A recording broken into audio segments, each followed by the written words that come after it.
रूस ने भारत की इंडो पैसिफिक नीति को अपनी आधिकारिक स्वीकृति दे दी है और जल्द ही इसे और मजबूत करने की दिशा में काम करेगा। इंडो पैसिफिक नीति को लेकर रूस का ये कदम भारत के साथ अपने संबंधों को और मजबूत करने की दिशा में है। इंडो पैसिफिक क्षेत्र में रूस का प्रवेश करना चीन के पूरे एशिया पर प्रभुत्व जमाने के सपने पर पानी फेर देगा। टीएफआई पर आपका स्वागत है। मैं महिमा पांडे आपको बताने जा रही हूँ रूस के उस निर्णय के बारे में जहां उसने इंडो पैसिफिक रणनीति को बढ़ाने के लिए भारत से हाथ मिला लिया है और ये चीन के लिए एक बुरी खबर है।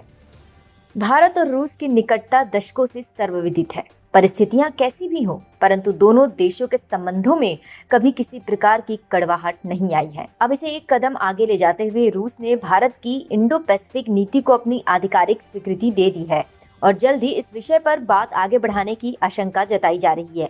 इकोनॉमिक टाइम्स की रिपोर्ट के अनुसार मॉस्को में विदेश सचिव की बातचीत से ये स्पष्ट हुआ है कि भारत और रूस संयुक्त रूप से इंडो पैसिफिक क्षेत्र को मजबूत और मुक्त रखने की नीति पर काम करेंगे। यहाँ उनका प्रमुख केंद्र होगा आसियान के सदस्य देशों के साथ व्यापार संबंधों को और सुदृढ़ बनाना। इसके जरिए न सिर्फ आर्थिक संबंध मजबूत होंगे बल्कि दोनों देशों का पूर्वी एशिया और पूर्वोत्तर एशिया में प्रभाव भी बढ़ेगा। परंतु ये तो वही रूस है ना जिसने कुछ महीनों पहले तक भारत के इंडो पैसिफिक नीति को लेकर अपनी असहमति जताई थी। इसके पीछे रूस का कारण स्पष्ट था। वह इस क्षेत्र में प्रवेश कर इस क्षेत्र पर आंख गड़ाए बैठे चीन से पंगा नहीं मोल लेना चाहता था। परंतु एक वो दिन था और एक आज का दिन है जहाँ रूस कदापि नहीं चाहता कि चीन का प्रभाव इस दिशा में बिल्कुल भी बढ़े। उसके पीछे का एक अहम कारण है अमेरिका में जो बाइडेन का शासन संभालना, जो चीन से निपटने के मामले में अपने शासन के पहले महीने में ही फिसड्डी सिद्ध हुए हैं। बाइडेन डीप स्टेट की जी हजूरी करते हुए रूस को अमेरिका का स्थायी दुश्मन बनाए रखना चाहते हैं और बाइडेन प्रशासन द्वारा रूस पर लगाए गए आर्थिक प्रतिबंध इसी बात का सूचक है। ऐसे में रूस भारत को अपने संकट मोचक के रूप में देख रहा है, जो न केवल अमेरिका के कमजोर पड़ने पर एक वैकल्पिक क्वाड स्थापित करने में सक्षम है बल्कि बाइडेन प्रशासन की हेकड़ी को ठिकाने लगाने के लिए भी पूरी तरह से तैयार है। पिछले कुछ दिनों से ये कयास लगाए जा रहे हैं कि भारत ने यदि अपना S-400 मिसाइल डिफेंस सिस्टम का सौदा रूस से रद्द नहीं किया तो अमेरिका उस पर आर्थिक प्रतिबंध लगा सकता है। लेकिन भारत के बढ़ते अंतर्राष्ट्रीय कद को देखते हुए अमेरिका का यह कदम उतना ही घातक होगा जितना कि आतंकरोधी अभियान के लिए इजराइल पर कार्रवाई करना।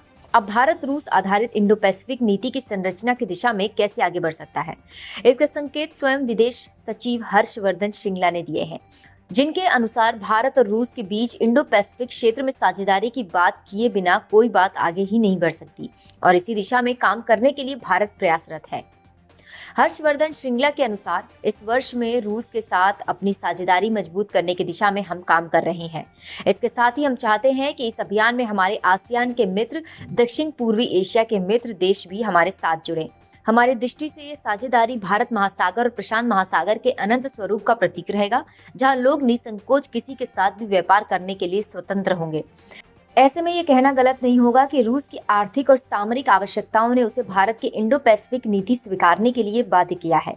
यह न सिर्फ एक सराहनीय कदम है बल्कि इंडो पैसिफिक क्षेत्र में चीन के लिए एक बहुत बड़ा झटका भी है, क्योंकि यदि रूस इस क्षेत्र में प्रवेश करता है तो चीन का पूरे एशिया पर प्रभुत्व जमाने का सपना बस सपना ही रह जाएगा और यह भारत के लिए एक अहम कूटनीतिक विजय होगी।